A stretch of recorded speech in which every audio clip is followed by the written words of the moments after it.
Hey everybody, thanks for tuning in. We're going to go through postpartum maternal complications today.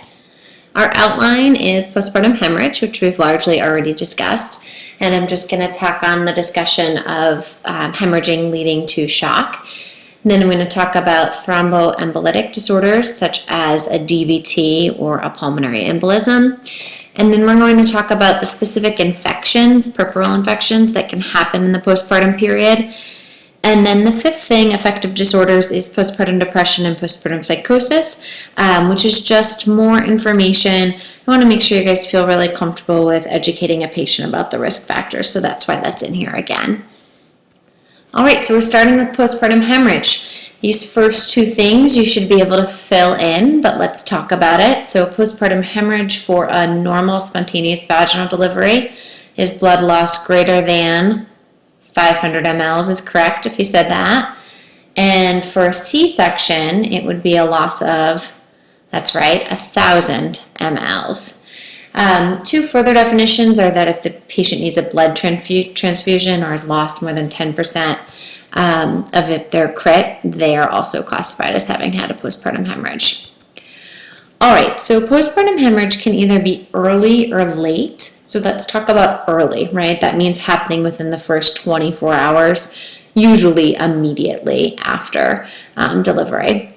So the first reason that this can happen is uterine atony, which is just the uterus is not contracting. So here, right, we have a soft or boggy uterus with bright red lochia, lots of clots. We massage, but the uterus just quickly loses tone if we stop. These are risk factors, right, are grand multips, women who had a large baby, women who had been on Pitocin for an extremely long time or in labor for a really long time, women who had twins, anything that overdistended the uterus. The other cause of an early postpartum hemorrhage is trauma. And now this trauma can be from an instrument delivery, meaning forceps or vacuum, but it can also be from the lacerations of the vagina or cervix, which I had talked to you guys about. So if the patient is bleeding profusely, but the fundus is firm, that's when you start to think, right, about the lacerations. The other thing that can happen is that a woman can develop a hematoma on her outer vagina, on her labia, and that hematoma is usually due to a traumatic birth, meaning forceps, vacuum, or a really large baby. Definitely look at the predisposing factors for postpartum hemorrhage. I referred you to the page, but I would know those. So if we have this early postpartum hemorrhage due to uterine atony, first and foremost, which you all learned in simulation, firmly massage that fundus and do not stop doing it. So if your physician or midwife asks you for meds, which they likely will, you're going to call for another nurse to get those meds because you or somebody else is going to be constantly massaging that fundus and you don't want to walk away from doing that. So the first thing is usually pretty straightforward. You just open the Pitocin that's running postpartum, just open that wide open. Now, a really important point here, right? You're thinking, wide open Pitocin, that can't be. Well, think about this. The baby is already delivered. So we are okay if her uterus is contracting a lot postpartum because we don't have a fetus that's going to be caused distress. The baby is out. We have a neonatal baby at this point. So other medications that can be used, right, in addition to Pitocin, so in addition, is Methergin, which is given as an IM injection. Now, Methergin, it's really important to remember, we can never give to a woman who is hypertensive or has a history of hypertension. So if your patient's preeclamptic, she can't have this, or if she has hypertension. The reason is she can go into a hypertensive crisis. Hemabate is another IM medication that we can give a patient for a postpartum hemorrhage. However, this one also has a contraindication. So you never want to give Hemabate to a patient who has a history of asthma. Cytotec, you're thinking, right? I've talked about Cytotec before in the context of cervical ripening. And when it's used for cervical ripening, we put it into the vagina. However, in a postpartum hemorrhage, Cytotec works really well to help contract the uterus. And in this case, we actually give the pills per rectum. Okay, so they go into the rectum. Works really, really fast. That was always my go-to medication for a postpartum hemorrhage while I was practicing. This is just an image of, on the right-hand side, of uterine atony. So the uterus looks foggy and you can see the blood coming out of it. Okay, so I had said that there's an early and a late postpartum hemorrhage, so let's talk about the late. Late is anytime after the first day after birth, up to 6 weeks after birth, and usually this is caused by subinvolution, which is a delayed return of the uterus to a non-pregnant size and consistency. Most common reason for subinvolution, retained placental fragments. So I have to poke about this in class and will repeat. The provider or the nurse in that room from delivery, it's really important that somebody inspects the placenta after delivery for what? And if you said to make sure all of the placenta is there, especially on the maternal side, remember when we looked at those pictures, there's all different cotyledons. Those are those little pieces of the placenta that had adhered to mom's uterine wall.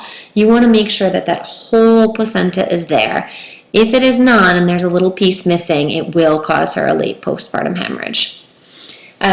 We will try medication first, but if medication doesn't work to help her to expel those pieces of placenta, she definitely could need a D&C, which is a dilation and curettage. All right, so what are you going to do to assess your patient for a postpartum hemorrhage? Well, make sure that you're assessing her bleeding. Critical here is if she's saturating a pad greater than in one pad in greater than 15 minutes, you're really worried about her. She's saturating it 1 pad per hour, you're keeping an eye on her, but critical is 1 pad in 15 minutes. You want to monitor her blood, her vital signs, and you want to know what her history was. Did she have a postpartum hemorrhage in the past? Okay, so here's a question to think about. Which of the following is the strongest sign that your patient is having a concealed postpartum hemorrhage? So go ahead and look through these.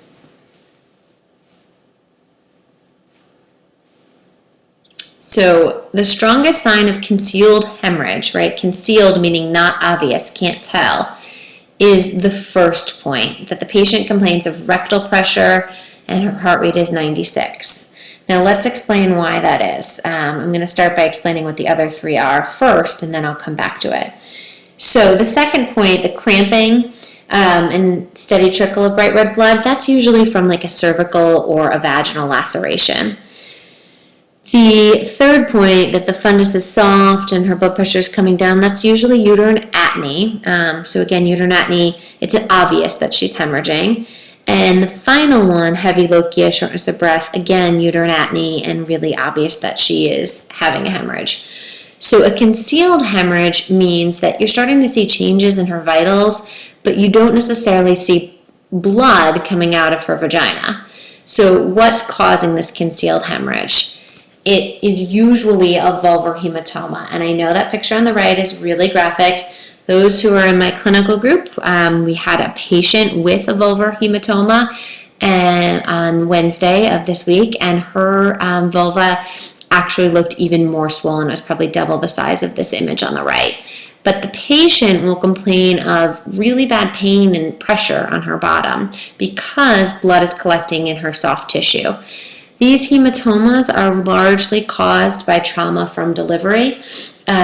If they do not resolve on their own and keep filling, the patient will need an IND, incision and drainage, and packing of this once it's drained. Imagine packing in the into the labia for this case of the woman on the right. Not a comfortable thing, but that is how it would have to be managed.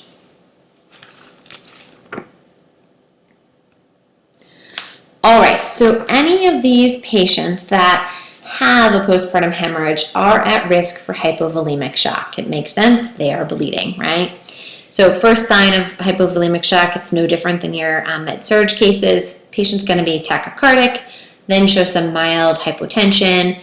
And again, remember, you lose 1/4 of their blood volume before they show these signs.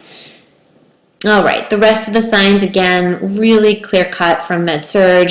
This last point is always important to remember, right, for us as nurses, that urine output will decrease and in severe cases can stop completely. So if the patient is in shock, right, from a postpartum hemorrhage, what do we do? What's our nursing management? Well, we want to find the source of bleeding. We want to massage her fundus if it is uteroanatomy. In both of these cases, you need to put a second IV line in. That should be top. Why are you thinking a second IV? Well, if you need more fluids or if you need to give her blood, you need that second line. You want to be checking her blood pressure very frequently, know what her pulse ox is.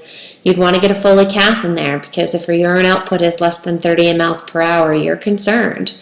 You want to put a face mask of oxygen on her, make sure type and cross has been done, and make sure her H&H that has been drawn and you're monitoring that. So I will leave this here. You can pause and you can go through this learning activity just to make sure you really understand postpartum hemorrhage. All right, so the third thing I wanted to talk about was thromboembolic disorders. Now I know again from med-surg you're very familiar with DVTs and PEs, so let's just talk about it in the context of women's health a little bit. So really common that women have venous stasis, right, during their pregnancy. The uterus is enlarged and it compresses the vessels of the legs and the pelvis, causing venous stasis. Another thing that is normal in pregnancy, right, it's a hypercoagulable state. So that's going to increase her risk for a thromboembolic issue during her pregnancy. And then the final thing is more specific to having an instrument delivery, such as forceps or a vacuum, and that's injury to the endothelial surface of blood vessels. Again, there's a whole host of risk factors that I want you to look at and definitely take note of. Okay, so we can have 3 different types of thromboembolic disorders. The first one is annoying to patients. It's varicose veins, but we are not worried about those. We want the patient to rest her legs, elevate them, and put support stockings on. Those don't work us up, even though the patient thinks they're unsightly. The next 2 do work us up, right? DVTs and PEs. So if the patient was to have a DVT, unilateral swelling of the leg, erythema, heat, tenderness in the calf, all normal symptoms of a DVT. If she has a pulmonary embolism, if that DVT has traveled to her lungs, right, she's going to have shortness of breath, chest pain, and the other symptoms I have here.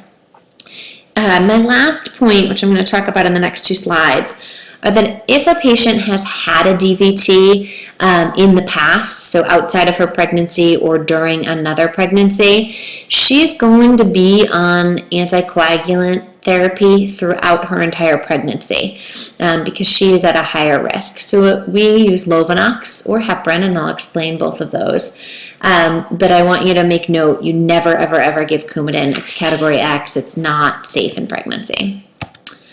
Okay, so this wordy slide is just saying that we keep patients on Lovenox, which is the low molecular weight heparin, throughout their pregnancy. The reason that we give them Lovenox is because they only have to do once a day dosing with it. That's the beauty of Lovenox. It is expensive, but it is nice that it's daily dosing.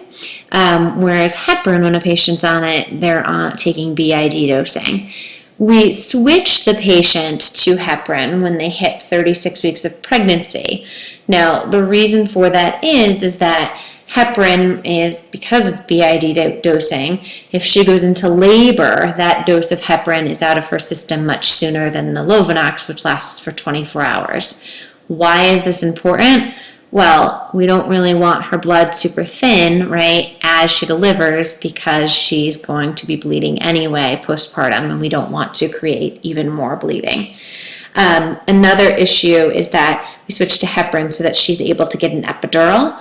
Anesthesia, wants to make sure that that we don't have Lovenox on board close to delivery. All right, this is describing what I had just said, that the Lovenox goes to heparin at 36 weeks. And often if the patient is scheduled for an induction or coming in for a C-section, We will stop the heparin for 24 hours before, for the reason I said. We know she's going to bleed postpartum, and we don't want the heparin to cause even more bleeding.